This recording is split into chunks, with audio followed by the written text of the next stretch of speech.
ሰላም ሰላም ጋይስ እንደምን አላችሁ? እንኳን ደስ አላችሁ። የኢትዮጵያ ከ17 ዓመት በታች ብሔራዊ ቡድን ሞሮኮ ለምታዘጋጀው ከ17 ዓመት በታች አፍሪካ ዋንጫ ማለፉን አረጋግጧል።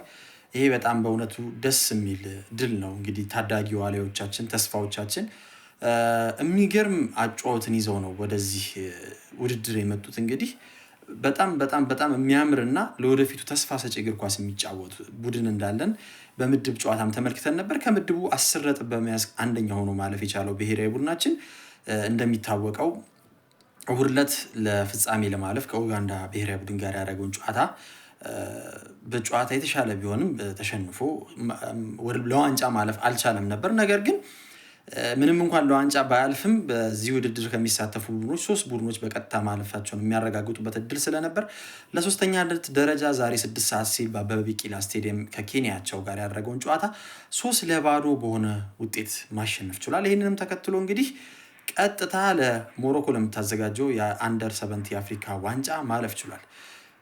እንደሚታወቀው ይህን ውድድር መሳተፍ የቻልነው ከ22 ዓመት በፊት ነበር። 22 ዓመት ሙሉ በተስፋችን በታዳጊ ዋሊያዎቻችን አልተወከልንም። እንደሚታወቀው ዋናው ብሔራዊ ቡድናችንም ብዙም ውጤታማ የሚባል አይደለም። በአፍሪካ ተሳትፎ ይህን ያህል የሚባል ውጤት የለውም። ከሰውነት ቢሻው ጋር ከብዙ ዓመታት በኋላ ካለፍነው የአፍሪካ ዋንጫ ውጭ ከዛ ውጭ ከምድባችን ለማለፍ በርካታ ጊዜ ስንቸገር አይተናል። ይሄ ወጣት ብሔራዊ ቡድን ግን የእውነት ነው የምላችሁ በቃ መደገፍ አለበት፣ ሰፖርት መደረግ አለበት። የእግር ኳስ ፌዴሬሽናችን ወጣቶች ላይ ካመነና ኢንቨስት ካረገ፣ ትክክለኛ አሰልጣኝ ከመረጠ፣ ትክክለኛ ቦታ መርጦላቸው ትሬኒንግ ታግዘው በስነስርዓት ከሰሩ የት መድረስ እንደሚችሉ የሚያሳይ ጨዋታ ነው ያሳዩ እነዚህ ታዳጊ ተስፋዎች ማለት ነው። የእግር ኳስ አጨዋወት ብቃት ከውጤት ጋር የታጀበ ያውም ማለት ነው። በቃ ትክክለኛ ተስፋ ያላቸው ኢትዮጵያ ደጋፊ ብቻ ሳይሆን ኳስ መጫወት የሚችል አቅም ያለው ወጣትም እንዳላት የሚያስመለክቱ ወጣቶች ናቸው። እነዚህ ወጣቶች እጅግ በጣም ነው ደስ ያለኝ እውነት ለመናገር ታዳጊዎቻችን ላይ ወጣቶቻችን ላይ መስራት እንዳለብን ያዘጋጀነው መጀመሪያ የመሰረትነውን የአፍሪካ ዋንጫ ተመልሰን የምንሳተፍበትና ከዛም በላይ መሄድ የምንችልበት ተስፋ እንዳለን የሚያሳዩ ወጣቶች ናቸውና አደራችሁ ክርስቲያኖች በጸሎታችሁ፣ ሙስሊሞች በዱዓችሁ አትርሷቸው። በቃ እነዚህ ታዳጊዎች ትልቅ ቦታ ደረጃ ደርሶ ማየት ፈልጋለሁ። ስፔሻሊ ሰው ተነጥሎ አይጠራም። ዳዊት ካሳ ግን በጣም ምን አይነት ታዳጊ ነው። እኔ በቃላት ራሱ መግለጽ አልችልም እሱን። እኔ በጣም በቃ እግር ኳስ አጨዋወት በዚህ ደረጃ አስደሳች ሲሆን ፊኒሺንግ በዚህ ደረጃ የሚችል ተጫዋች ከረጅም ዓመት በኋላ እየተመለከትኩ ነውና አንተ የምታድግ ልጅ ነህ ዴቫ፣ አንገትን ደፍተህ ስራህን ስራ፣ ትልቅ ደረጃ ትደርሳለህ። በ4 ጨዋታ 8 ጎል አጠቃላይ የዚህ ውድድር ላይ 10 ጎል ነው ማስቆጠር የቻለው ዳዊት ማለት ነው።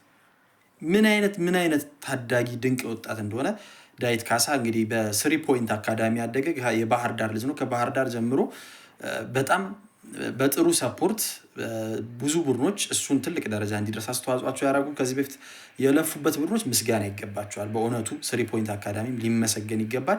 ኢትዮጵያ ብሔራዊ ቡድን እንደዚህ አይነት ወጣቶች አሉ። አሁንም በየከተማው በየክፍለ ሀገሩ በየገጠር በየምናምኑ ማለት ነው የሚያያቸው ሰው አጥተው አቅም ይዘው እንደዚህ የተቀመጡ አሉና አሁንም እባካችሁ ታዳጊዎች ላይ እንስራ ነው የምለው። እንዳጠቃላይ ግን በጣም ደስ የሚል ውጤት ነው።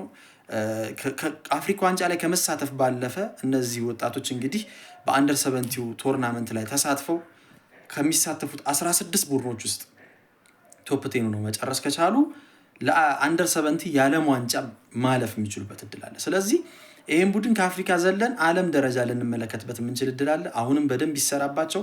እንኳን ደስ ያላችሁ። በጣም ነው ደስ ያለኝ በእውነቱ ደስ ይላል። እንኳን ደስ አላችሁ ማለት